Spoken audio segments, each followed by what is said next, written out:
শুভ সকাল বন্ধুরা, সবাই কেমন আছো? আশা করছি সবাই ভালো আছো, আমিও ভালো আছি। সকালে ঘুম থেকে উঠে দেখি বৃষ্টি হচ্ছে। এখন তো বৃষ্টির দিন, তাই রোজ কম বেশি একটু বৃষ্টি হবেই। ব্রাশ করে সকালের খাওয়া দাওয়া হয়ে গেছে আমার, সেটা আমি তোমাদের দেখাতে পারিনি। আর দেখো, মুরগিগুলো কোথাও যেতে পারছে না বৃষ্টি পড়ছে বলে, তাই এখানে উঠে দাঁড়িয়ে আছে। আজকে আমাদের বাড়িতে মাংস রান্না হবে, তাই কাকু এখানে মুরগিটা ভালো করে পরিষ্কার করে ধুয়ে এই যে মাংসগুলো কেটে দিয়েছেন, দেখতে পাচ্ছ।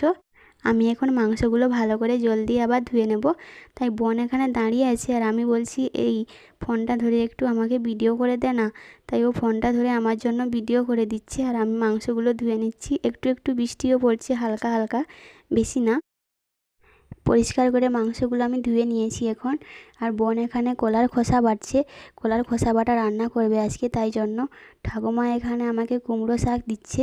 আজকে কুমড়ো শাকও রান্না করা হবে। আর কুমড়ো শাকগুলো আমি জল দিয়ে ভালো করে ধুয়ে নিচ্ছি। এই যে দেখতেই পাচ্ছ, জল দিয়ে ধোয়ার পর আরও কত সুন্দর লাগছে দেখতে কুমড়ো শাকগুলো। আর এখানে মাছও নিয়েছে, ছোট ছোট মাছ। আমি এই মাছগুলো এখন বেছে নেব ভালো করে। মাংস রান্নাটা আজকে আমার মা করছেন। বৃষ্টির দিনে কার না একটু ভালো মন্দ খেতে ইচ্ছে করে বলো তো, তাই জন্য আজকে মাংস রান্না হচ্ছে বাড়িতে। আর এই যে মাংসটা আর একটু হলে হয়েই যাবে। পুরো দেখতে পাচ্ছ কত সুন্দর কালার এসেছে মাংসতে। এই যে মাংস রান্না হয়ে গেছে, এখন আমি খেতে বসে গেছি। তো ভিডিওটা যদি ভালো লাগে তোমাদের, অবশ্যই সাবস্ক্রাইব করতে ভুলো না, আর লাইক